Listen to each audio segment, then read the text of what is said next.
No tak úplne na záver, ale našťastie a pre mňa obrovská česť. Vojto Arc, jednak mediálne známy kuchár samozrejme, vďaka určitej televízii, ale zároveň aj človek, ktorý v tom kuchárskom svete nie je len slovenskom, znamená strašne veľa. Ja si spomínam pred mnohými rokmi, vy ste boli pozvaní alebo zavolaní do Demenovej doliny, do hotela Tri studničky. Ako si spomínate na toto obdobie, ten prechod z Bratislavy na Liptov, kde tie priority ľudí sú trošku iné? No ježiš, to už je 14 rokov, hádam, čo to, no to už je 14 rokov, to je doba, ktoré, ja som tam pôsobil od 2002. do 2008, 2009, tak nejak v tom, no, 6-7, no. To vlastne sa rozbiehalo, to studničky boli na novo postavené, vlastne to bol v tej dobe unikátny hotel, hej, nie svojím vzhľadom, ale aj kuchyňou, ktorú začal ponúkať v tej oblasti. Samozrejme, tie začiatky boli ťažké, ako vždycky, keď sa začína niekde inde, ale myslím, že studničky stále bežia v dobrom štýle, som tam niekoľkokrát bol od tej doby, mám tam dobré vzťahy, niekoľko show som tam kuchárskych robil, tak rád sa tam vraciam, samozrejme som tam strávil určitú etapu svojho života, no ale tak práca ma zavíjala zase ďalej niekam, tak teraz sa venujem, ale cestujem od Košíc až po Prahu, stále som na cestách, takže sa stretávam s rôznymi ľuďmi, stretávam tisíce ľudí, tisíce kuchárov, preškolím ročne, takže zážitkov a mohol by som rozprávať, príhod mám hodne veľa.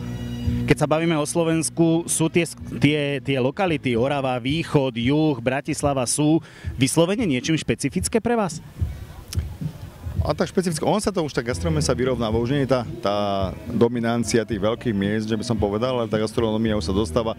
Samozrejme už vstupujú do toho média, internet a rôzne sú, už príležitosti, už to nie je ako kedysi, že to bolo to také izolované, čiže tie možnosti už aj tí kuchári alebo tí lokálni majstri majú už iné, takže sa dostávajú k tým informáciám, k tým surovinám, samozrejme tí dodávateľia sú už oveľa flexibilnejší, takže už ja by som tá dominancia tým, samozrejme je to aj o kúpyschopnosti obyvateľstva, že kto akú kuchyňu tam preferuje, či vôbec má význam, alebo robí tam nejaké, poviem, úplne šialenstvo, že seafood, alebo teda morské plody a ryby, alebo či tam z tej oblasti si skôr držia stále tú svoju tradičnú slovenskú gastronómiu, čo ja hovorím, malo byť a mali by sa toho samozrejme držať, tej tradičnej slovenskej kuchyne, aby ten zahraničný host, ktorý navštívi či Tatry, či ostatné kúty Slovenska, aby mal možnosť ochutnať tú našu gastronómiu, pretože samozrejme, tak ako ja by som nebol v zahraničí zvedavý na brincové halušky, alebo takisto zahraničný turista samozrejme nebude zvedavý, jak tu robíme pizzu alebo ryby a tak ďalej, a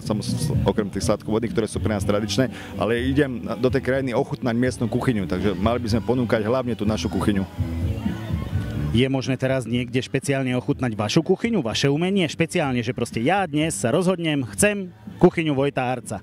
To jedine, keď za mnou niekam vycestujete, samozrejme, lebo ja som stále na cestách.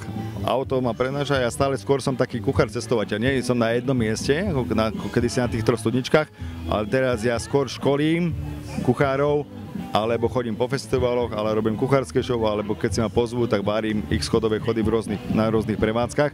Takže skôr si musia vystriednúť, kde sa nachádzam.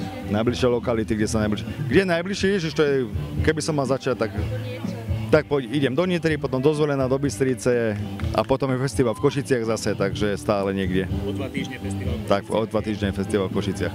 Takže o 2 týždne festival v Košiciach, tam bude možné vás stretnúť. Samozrejme, budeme tam pripravovať tataráky na mnoho spôsobov, čiže z lososa, z tunianka, z hovädzieho mäsa na niekoľko spôsobov. Tak. Skvelé. Každý kuchár má nejakú svoju obľúbenú kuchyňu, ktorú rád je, alebo zároveň aj rád pripravuje. Vaša je ktorá? Úplne by som to tak až nešpecifikoval. Kuchár by mal mať rád všetky tie kuchyne a mal by ovládať všetky tie kuchyne, ale taká moja záľuba je práve v tých netradičných veciach, ktorými sa odlišujem tu u nás na Slovensku, a to je možno ten seafood alebo plody mora, tie ryby, alebo venujem sa 10 rokov už molekulárnej gastronómii, ktorá už je skôr taká show, alebo taká avantgardná, by som skôr povedal, ktorá sa používa skôr tej vyššej gastronómii, ale nebraním sa tradičnej slovenskej kuchyni, pretože tým, že školím kuchárom, tak hovorím od grilovania, cez dezerty, hovorím až cez sushi, seafood, prakticky sa venujem každej tej kuchyni. My sme práve portál, ktorý sa venuje kuchyni a preto mňa tak zaujala práve tá vaša včerajšia show ohľadom molekulárnej. Myslíte, že Slovensko, ktoré ja teda osobne vnímam Slovensko, že z mnohých percent ešte stále je na tej svojej tradičnej bežnej ceste, má táto kuchyňa šancu? Šancu má, ale skôr by to, alebo môžu využívať, alebo využívajú skôr tí barmani do miešaných drinkov, kde robia tú show na tých rôznych akciách, alebo ešte cukrári sa to môžu povenovať. Alebo potom tie prémiové reštaurácie toho vyššieho štandardu, skôr kde zákazník očakáva okrem toho, že sa tam ide nájsť aj nejaký zážitok.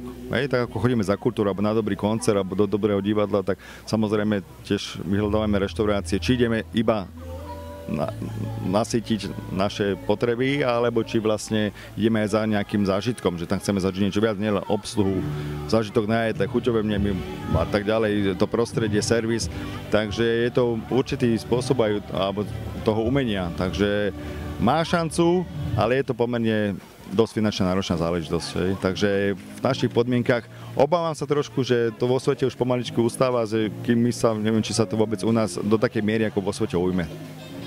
A takéto festivály podľa vás majú pre ľudí ten skutočný oficiálny význam? Ten naozaj, že vyskúšam, ochutnám?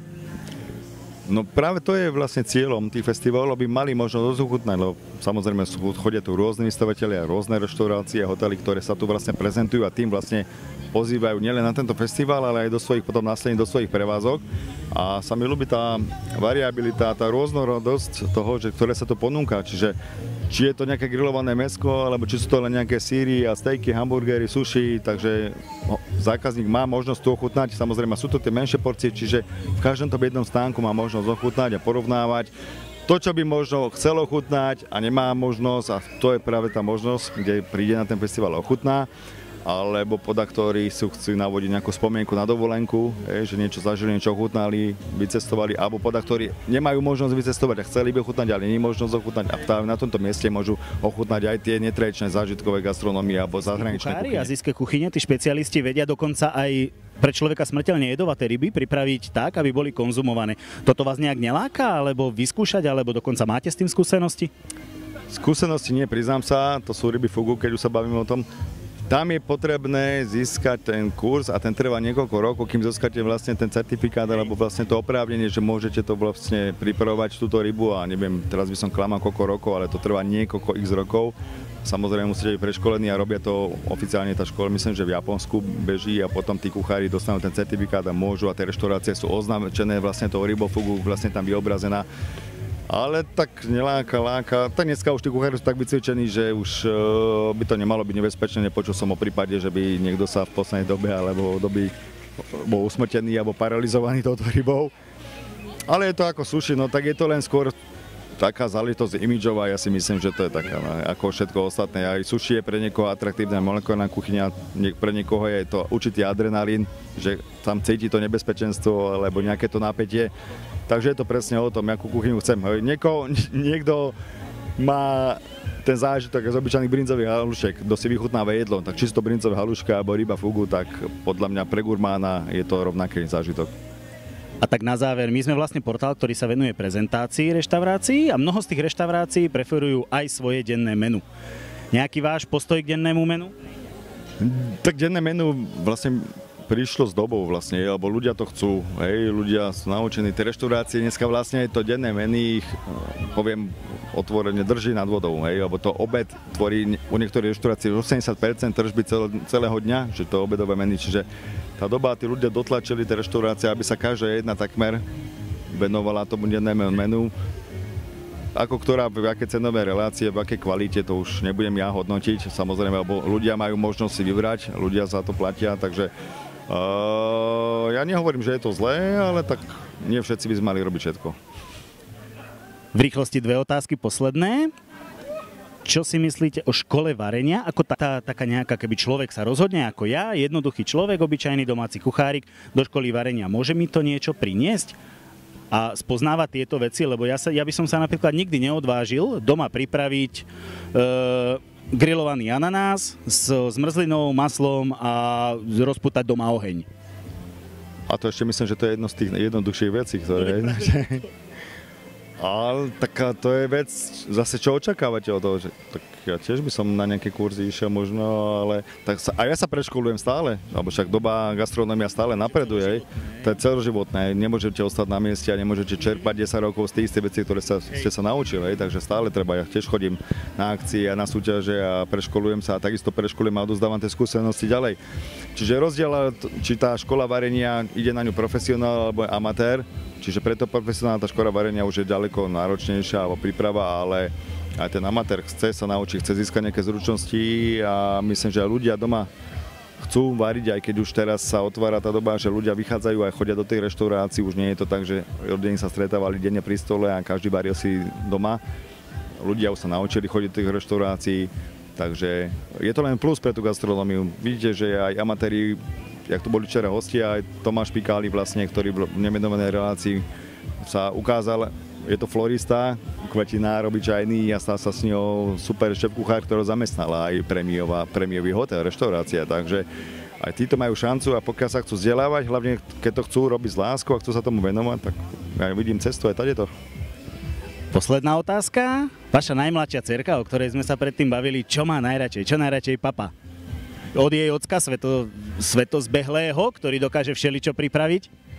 Tak ja myslím, že ešte môj čas ešte len príde. Zatiaľ ešte je stále na mamičke, takže akože najviac je chutí stále materinské mlieko, ale už to nevidím, sem tam ochutnám a skôr také veci, ktoré by som nečakal. Cibulu, zemiak a takéto, no, zázvo také exotické skôr veci, takže hovorím. Ale ja myslím, že môj čas ešte príde pre ňu, takže ja čakám na tú príležitosť svoju ešte. Môj si našiel zaľúbenie v divinovom guláši s cestovinou, takže každé to dieťa. Ďakujem vám veľmi pekne a nech sa darí, spoznávajte a hlavne učte nás a robte nám ďalej kulinársku radosť. Ďakujem.